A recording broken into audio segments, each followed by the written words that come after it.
Why are people feeling poorer? That's the key thing to understand, and then we can look at the debasement discussion. Real wages, generally, across the developed world, haven't gone up in any meaningful way since about 1974. A lot of the gold bugs will argue that's because the US left the gold standard, etc., etc. That'll have something to do with it.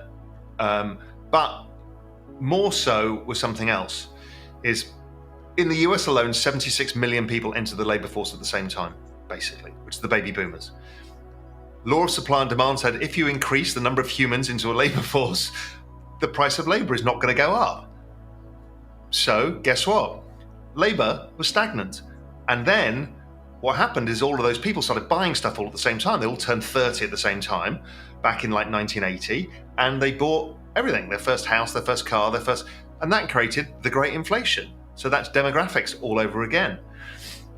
But then over that period, their wages didn't go up, but some goods did. And the wages didn't go up by a second kick in the teeth. And that was in 1996 at 7, China entered the WTO agreement happened that put everybody in a level playing field. So now you're competing with not only with these other baby boomers, but you're competing with everybody around the world. And then against that was the rise of the computer and technology. So you're now competing with the robots and the software and the people in India and the people in China and the baby boomers. And then all these people had the stupid idea of having kids all at the same time, which are the millennials. And now, because of longevity of life and expanding, because of the retirement crisis, having to expand people's retirement age, you've now got the baby boomers, the millennials, the globalized workforce, the robots, and the artificial intelligence all in the labor force at the same time. This is bad, right? This is bad. So wages underperform most things over time. So kind of wages and CPI, wages have slightly outperformed. Some goods, anything technology driven, has collapsed in price. All things like clothing, all of that stuff collapsed in price. But fixed things, because all of the millennials went to school and university, cost of education went through the roof. Because the baby boomers got older, the price of healthcare went through the roof, right? Very quantifiable, understandable things that made people feel poorer because of actually demographics driving. It was not by some evil man twisting the dials. It was actually because of them themselves. They caused it. But there was another problem here, is that as people realized that they weren't getting wealthier and some of these fixed assets were going up over time, housing, equity markets, other savings vehicles, because these are basically future savings, right? Investing in properties is a future release of capital when you've retired, or you hand it over to your kids, or whatever you do with it, but it's a saving vehicle. And they were getting less access to savings vehicles. So what did they do over time as prices got more expensive and had to pay for this education, this healthcare, and all this other stuff, and this housing? They borrowed money. And then they borrowed more and more and more money to make up for the shortfall. When you actually adjust household balance sheets in the US, adding wages plus borrowings, it keeps in line with stuff like the S&P. But what they did was basically hole themselves out and create this massive indebted economy. And then meanwhile, these fixed assets were creeping higher. Cut to 2008 and something happened that none of us had dealt with before, is they decide that they were going to do something called quantitative easing, which was buying bonds by printing money. And that no, it wasn't inflationary and it wasn't going to go through the banking system, and it was mainly technical. And part of that's right. And it didn't cause inflation, really. CPI never was correlated to it. And so the central banks did more of it. And it kind of started stimulating markets, and they thought, oh, this is good. This helps out with the pension crisis and all of these people's savings. But the problem is these assets started taking off in price and the wages didn't. So now you can buy less of an ounce of an ounce of gold, or less of a house, or less of a share of the S&P, or whatever it may be. And then they continue to do this, and this continued to happen. And people started saying, it's the liquidity from the Fed flowing, or from the central banks flowing into the markets. But when you actually look at the volume in equity markets, it's going down. Participation was going down for the entire decade that this was supposed to be a liquidity-driven market. So where's the liquidity? Oh, it's hedge fund. None of this was true.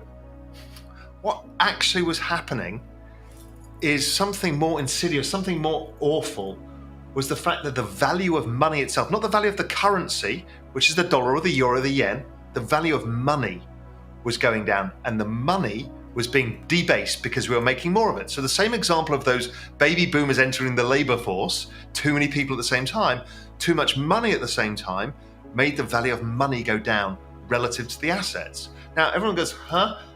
But when you look at gold versus equities, that relationship's as old as both of those markets, goes back 100 odd years, and it's always been kind of in a range. Gold gets expensive, gold gets cheap, equities expensive, equities. We're nowhere to suggest it's overvalued. And then you look at real estate against the same metric, or real estate versus equities, and they all look kind of about right. And then you go, well, everyone's calling this the everything bubble, but we're not seeing this record volumes. It's because they've lowered the value of the denominator. So this is, once you get your head around this, you understand that the central banks have been expanding their balance sheets by about 15% a year, and therefore we're all getting poorer by 15% a year, which is why we've got populism and we're so miserable, because wages are not going to close that gap. So even if wages go up 3% a year, you're 12% net worse off. And then you've got no interest rate in the bank. You can't put it in the bond market. You are screwed. So you just feel like, why can't I get anywhere? And this is why we can't get anywhere, because all the assets are going up in price and the things that are variable, like wages, don't go up. And that's where CPI comes in, because it's variable, because commodities you can make more of and fill supply, there's only some that have more fixed supplies. So when we talk about the migration, just so everybody's clear, there is a separate system that's basically being built, particularly in the financial world, that's based around blockchain technology. And it's this digital asset revolution that is a whole new world that is slowly seeing the great and the good migrate, and the masses. It's like, it's a migration, which is great, because that stops the end game of a blow up. The less people you have on the sinking ship, the less people it hurts, okay? And people are sensing that. The monetary debasement is one of the ways they get hurt. The pension crisis is another. So I think that migration is not smooth. Anybody who's read The Fourth Turning understands these kind of societal transitions. And again, the fourth turning is demographics, to go yet back again to the mega theme. Society is not ready for the rate of change that we're facing. And you can see it on Twitter, financial Twitter. There are people who just want the politics of nostalgia. I want to go back to gold. I want to go back to this. I want to go back to the 1950s. I want to go back. Get me to somewhere that I feel safe. And they fight the people who say, no, let's move forward because we can create something better. Everybody kind of fears change within this because we don't know what it is and it's changing so fast. That societal discord is not going to change for a while. It's not going to magically wake up and everyone say, you know what, let's embrace the future and technology, and this dystopian world is something that we should just go into. People just don't want to do it. And, you know, partly it's the baby boomers. So really, this generational shift, I mean, the average baby boomer is about 68 now, 67, 68 in the US, slightly older in Western Europe. When they come out of the labor force entirely and come out of politics is when that transition will have been completed. And the millennial generation will have taken over with probably the Gen Xers mainly in the leadership roles. And that transition is not going to be good.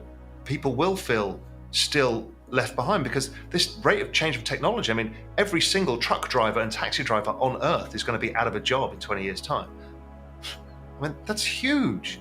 Realistically, there's no point in having shops. I mean, that's what the COVID crisis taught us. I mean, this is a lot of change.